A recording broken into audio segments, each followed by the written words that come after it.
Suspense. Tonight brings you Mr. Edward G. Robinson in A Case of Nerves, a suspense play produced and edited by William Spear.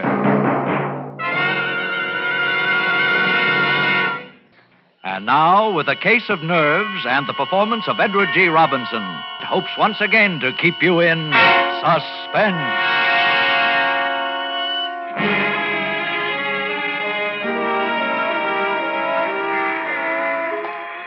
I got off the train in Toledo and walked through the station to the street.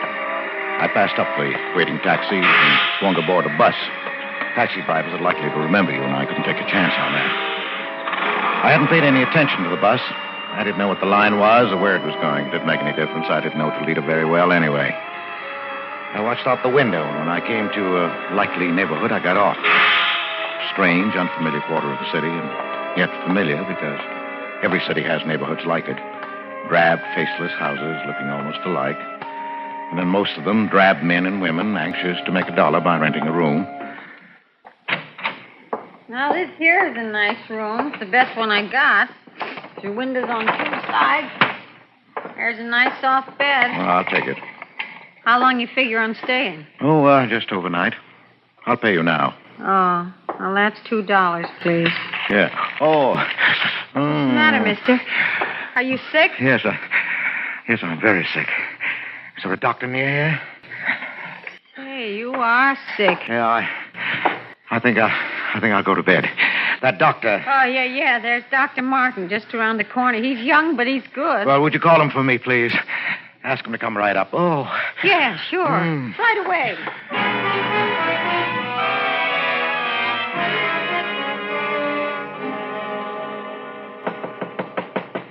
Come in. I'm Dr. Martin. You're Mr. My name is Wentworth, Doctor. James Wentworth. Oh, yes. I just got into town. I'm afraid I'm in for my old trouble again. Oh, what's that, Mr. Wentworth? Trigeminal neuralgia. Ah. I had bad attacks before. Just where is the pain? Here and here. Oh, yes. Now, if you'll... No, don't touch it. It's like a red-hot iron, even the draft of air. I know. Really, you should have that nerve operated. Yes, I'm going to have it done when I get home. Oh, and where's that? Cleveland. Cleveland. I know a lot of men there. Who's your doctor? Dr. Fletcher. Lawrence Fletcher. No, Andrew. Andrew R. Fletcher. I don't recall him. But he's waiting to clear up a heart condition before he operates. Oh, yes, very sound. Now, how did this attack come on? Oh, the way they always do. I was shaving, and I touched a nerve with the razor. Oh, yes, the trigger point is very typical. Well, that doesn't help me when that nerve starts jumping. When will you be back in Cleveland? About 3 days. I'll give you a prescription. This is morphine, quarter grain. You've taken it before? Yes, that's the only thing that gives me any relief. Well, then I don't have to tell you about it. I'll drop this off at the drugstore and have them send it up. Well, thank you, Doctor. Tell him to hurry. And I'd better give you a shot right now. Huh? You know, Doctor, I think the pain isn't so bad now. I don't like to take more than I have to. Oh, well, if you're sure you can get along. Well, yes, I can make out all right. I'll hold the tablets until later.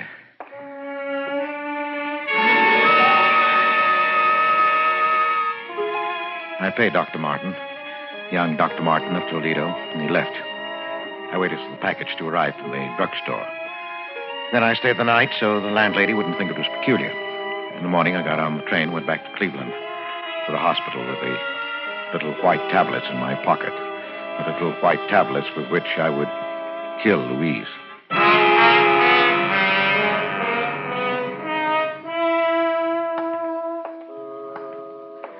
It had been so simple to deceive the young, impressionable doctor. So simple to counterfeit the symptoms that I'd seen Louise react to for 4 years now. It would keep her in bed for 4 years more. Great. For 20. I'd live with the tic douloureux, the painful nerves so long. Too long indeed. Dr. Van Tuur had to come every day now. The nurse had to be on hand day and night to combat Louise's attacks, to quiet the raging nerve with morphine. This was not for long. In my pocket were the little white tablets that would bring her peace. I went into the hospital kitchen. Oh, hello, Mr. Baker. Oh, hello, Nellie. I'd like to bring Mr. Baker a milk. Of course. Just give it a touch of the fire to take the chill out. I've missed you. Been away, I hear, Mr. Baker. Yes, I had to go out of town. And you ask me it's a good thing. For you, I mean. You needed a change. The hospital day after day was telling on you. Oh, I don't think so. Yes, it was. I could see. You're a good man, Mr. Baker. Believe me, it's like a saint you're bearing your trials. Not like some others I could mention. Well, isn't the milk ready, Nellie? It is. There we are. Spoonful of sugar. Just the way Mrs. Baker likes it. Well, thank you, Nellie. And give Mrs. Baker my regards. Yes, I'll do that, Nellie. Now, it was just a matter of stepping into an alcove on the way to Louise's room, dropping the white tablets into the warm milk. Sugar would mask the bitter taste. Oh, here. An ideal spot. Mr. Baker. Huh? Oh, nurse. Did I startle you? I didn't mean to. No, of course not. Oh, bringing Mrs. Baker a milk, I see. Well, I'm going up there myself. May I keep you company? Yes, of course. Nurse White walked beside me to Louise's room. The chance for the night was gone. Another night of pain for Louise. I felt the sudden anger of the nurse. And a moment later, I realized how unreasonable it was. It was hard to be angry with anyone so pert, so alive, so beautiful. Even in her severe uniform, she managed to remain feminine, provocative. There was always a flower at her shoulder. Today, it was a sprig of flowering dogwood, and her quiet, unprofessional perfume was an exciting tingle in my nostrils. And then, we were in front of Louise's door. Hello, Mrs. Baker. Look what I brought you. Albert, dear. Hello, darling. Oh, I'm so glad you're back, darling. I missed you. I missed you, too. Here's your milk. You never forget, do you, Albert? How was your day? Just fine. Wasn't it, Miss White? Oh, yes, Mrs. Baker. A very good day, all things considered. Well, I'm glad. I brought you something else, Louise. Oh, the locket. Oh, thank you, Albert, for remembering. Look, nurse, isn't it beautiful? Oh, it is. It's an old piece, isn't it? It belonged to my mother. I had to hunt all over the house for it. Whatever gave you the sudden notion you wanted it anyway? I don't know. I've had a feeling I'll be joining Mother soon. Oh, Louise, please don't talk that way. Now, Mrs. Baker, you're going to be up on your feet before you know it. And that's almost enough talking tonight, Mr. Baker. No. Mrs. Baker, do you want me to leave a tablet for you? Yes, thank you, dear. Here you are. I hope you don't need to take it. Well, good night. Good night, Miss White. The tablet. You've been taking it every night? Well, I try not to. But lately, the pain... Yes, I know. Oh, Albert, dear, you deserve something better than this. Please, dear. Now, your nose to the grindstone to pay for the doctors and nurses. Oh, don't worry. A little handball at the club, and then this room. Yes, but you're going to get better, dear. You must believe the doctor. That's what Pauline says. Pauline? The nurse. Oh, yes, of course. Oh, is she looking out for you all right? She's a dear. And very pretty, don't you think? Pretty? Yes, I suppose so. I hadn't noticed. I used to be pretty. You used to embarrass me sometimes the way you looked at me. But you're still beautiful, Louise. You'll always be. I'm sorry, dear. I won't talk like that again. You'd better go now, Albert. I'll try to sleep. Yes. Well, good night, dear. I'll see you tomorrow.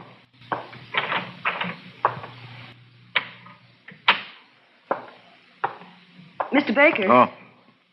Miss White. I thought you'd gone. I wanted to talk to you, Mr. Baker. Yes? It's about Mrs. Baker. She worries me. Her mental state is very low. You heard how she talked about her mother, the locket. Yes, I heard. She needs something, I don't know what, to snap her out of this mood. I just thought I'd mention it to you. Yes, thanks. Oh, where are you going? To put the morphine away. You know, I don't see why Dr. Van Tuer doesn't give her more of that stuff. She needs it. Yet you ration it out as though it were poison. Well, it is poison, Mr. Baker. That's why I'm particularly careful about Mrs. Baker. But you don't think she'd actually... Well, usually the ones who talk about it don't do it, Mr. Baker, so I wouldn't worry. Well, good night. Wait a minute. Yes? Miss White. Pauline, isn't it? Why, yes, I didn't think you knew. Well, would you mind, when we were alone, if I called you Pauline? Well, I'd like it. Thanks. Well, this is an awful thing to ask, but, well, it's been pretty lonely for me. Oh, yes, I know. That is, I can guess. Well, would you let me take you to dinner this evening? Why, thank you, Mr. Baker. I'd love it. I'm off duty at 8. Well, I'll pick you up then. And, Pauline. Yes, Mr. Baker. My name's Albert. At 8, then. Albert.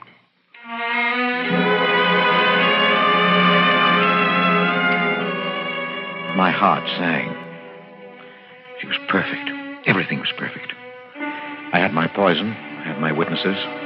Louise had said just the right things in their presence, talking about her locket, making her veiled hints at suicide. How beautifully everything fell into place. I started toward the lobby door when I heard my name. Oh, Baker. I say, Baker. Oh, Dr. Van Tour. How are you? Oh, fine, fine. Say, I want you to meet someone. This is Dr. Martin of Toledo. I looked at him, at the man who stepped forward to shake hands with me, and my mouth went dry. This was Dr. Martin of Toledo who had given me my murder prescription. The eager, bumptious young man who stood there now looking straight into my eyes and saying, Hello. How's that bad nerve of yours?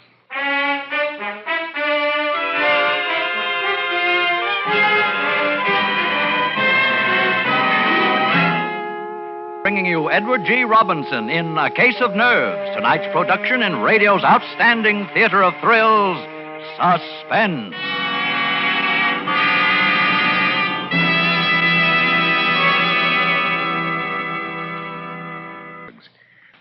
And now, Autolite brings back to our Hollywood soundstage our star, Edward G. Robinson, in A Case of Nerves, a tale well calculated to keep you in suspense. I was caught flat-footed. I couldn't answer, couldn't even turn and hide. Dr. Martin stared at me a minute, unbelievingly, and then his jaw hardened. After a long time, he put out his hand. Because there was nothing else to do, I took it. Oh, this is Mr. Baker, Doctor. It's his wife who has this trigeminal condition. His wife, eh? Well, yes, of course. You didn't think I meant Mr. Baker, did you? He's as strong as an ox. Yes, I can see that. No. I ran into Dr. Martin in the doctor's lounge, Baker. He was telling me about a case he just saw in Toledo. Was Toledo, wasn't it, Martin? Symptoms were remarkably similar to Mrs. Baker's. Remarkably. I thought he might like to look in on Mrs. Baker.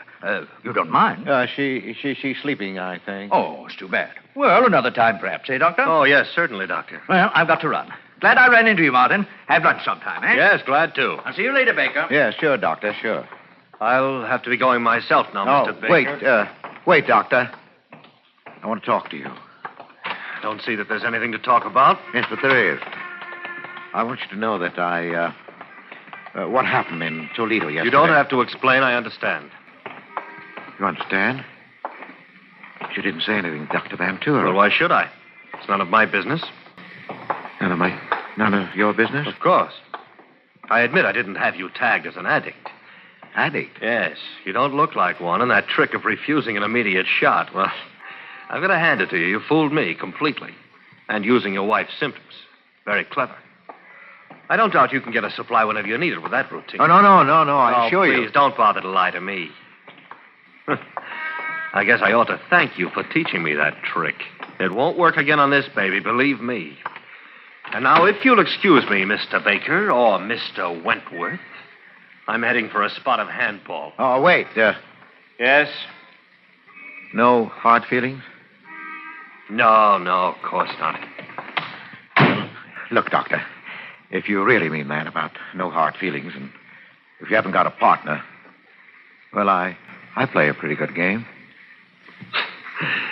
That's what I call a switch, anyway. All right, hop in.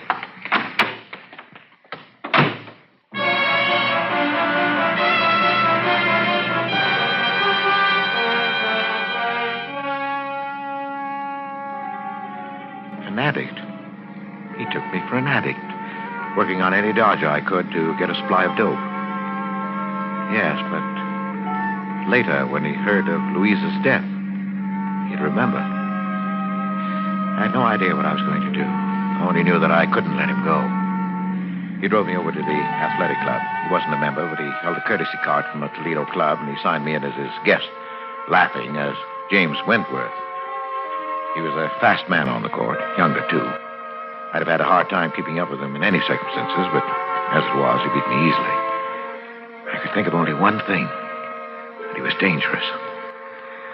Dangerous, and I had to get rid of him somehow.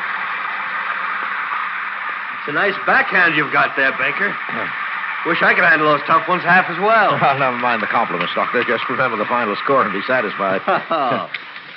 Say, how about a sweat out? They've got a good steam room here. Yeah, sounds good to me. Here, this way, then.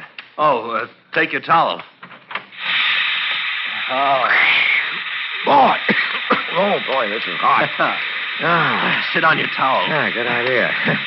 That was lucky for me you came along. This place is dead today, not a soul here. Well, I enjoyed it. Oh, hot, isn't it? Yeah. Say, Baker, you know, I misjudged you. Sorry. Oh, that's all right. Forget it. You know, you really could do something for your trouble. Yes? We've got a sanitarium in Toledo that have been having pretty good luck with addiction lately. I scarcely heard him. I only realized that we were alone, clouded in steam, not even visible to any casually curious person looking through the glass square in the door. This was my chance. I'd never get another like it. Take nerve, of course. I picked up my towel. What are you doing? I'm sorry, Martin, but there's no other way.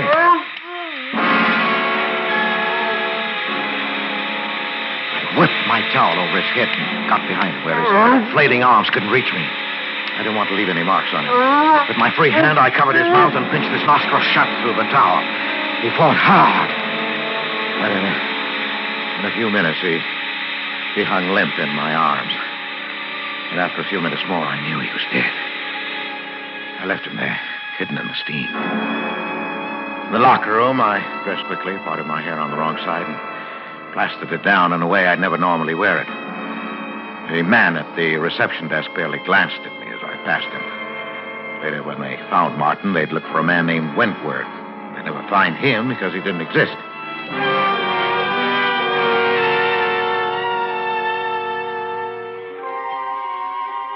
It wasn't even that close. The papers reporting Martin's death put the cause down to heart failure brought on by the shock of exercise in the steam room. They didn't mention a companion. It wasn't important. And I waited anyway. A week. Waited and watched carefully. Because now not only Louisa's future was at stake, but my own and Pauline's. There's the nurse's quarters, darling. You better not come any nearer. Oh, Pauline, dearest. I know, darling, I know. Oh, you must let go now. I'm late already. No. Albert. No, yes, dear. I'm leaving the hospital. I'm taking a job in Chicago. You know what? Yes. This is hopeless. I can't stand it. Taking care of your wife, smiling at her, seeing the two of you together. But you can't do it. I couldn't live without you. Now that I found you, What do you think this is going to do to me? But I can't. When are you going? I'm giving notice tomorrow. Tomorrow? Oh, my darling. Goodbye. Pauline!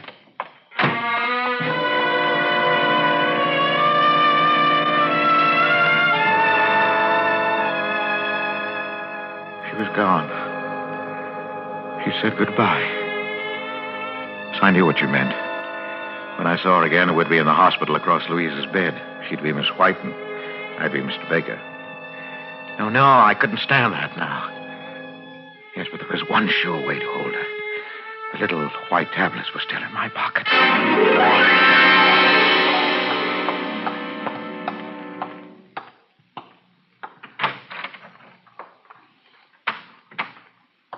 Louise?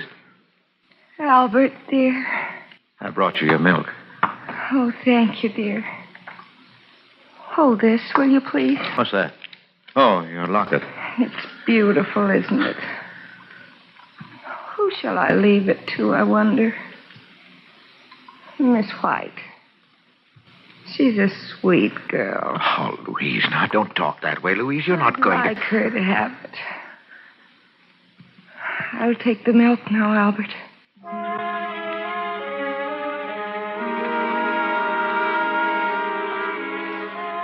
She drank it. I had to clench my jaws to keep from crying out. She smiled and held out the empty glass to me.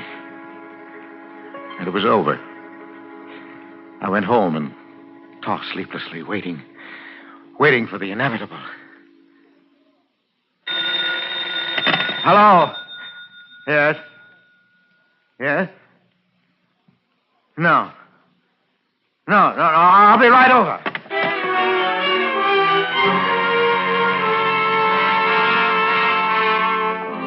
Dr. Van Tour was outside Louise's room, and a white-faced Pauline and Nellie from the kitchen as I hurried up the corridor. Oh, Baker. Oh, Doctor, can I go in? No.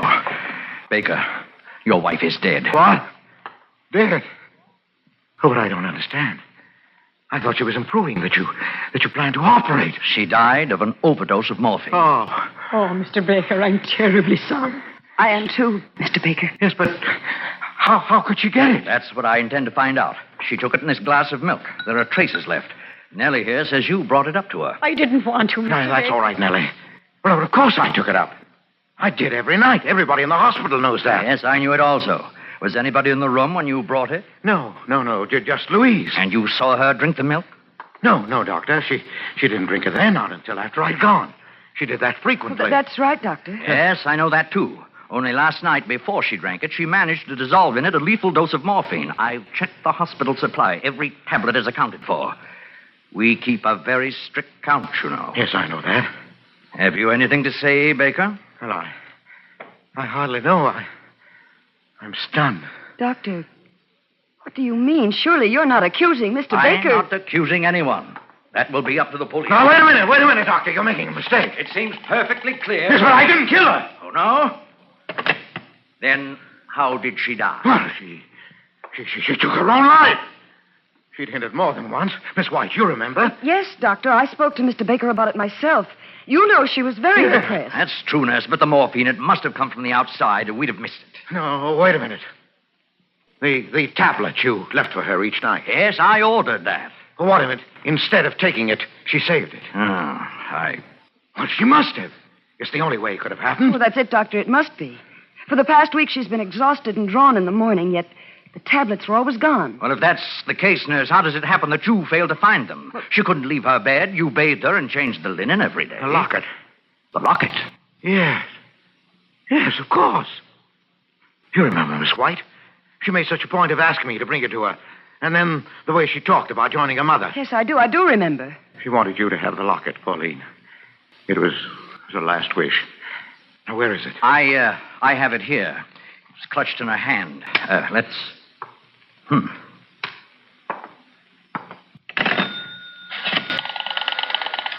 Police headquarters, please. You have to notify them? Yes, I do. Police headquarters? Give me homicide. Please. Homicide? Yes, I'll wait. Are you out of your mind? I just got through explaining everything. Yes, you explained everything, including what still puzzled me. You see, Baker, you were right about this locket. Your wife did have a reason for wanting it. Look, I'll open it. You see? It's full. 1, 2, 3, 4, 5, 6, 7 quarter-grain morphine tablets that she saved at the cost of 7 nights of agony. And she would have taken them last night. Only you beat her to it.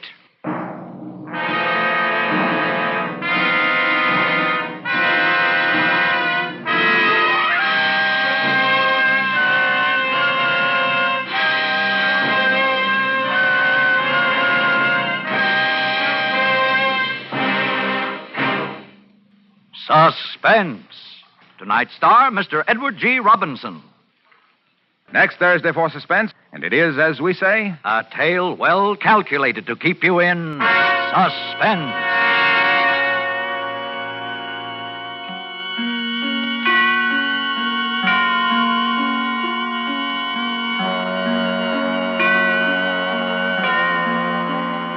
tonight's suspense play was produced and edited by William Spear and directed by Norman MacDonald. Music for Suspense is composed by Lucian Morawek and conducted by Lud Bluskin. A Case of Nerves is an original play written for radio by Lawrence Goldman.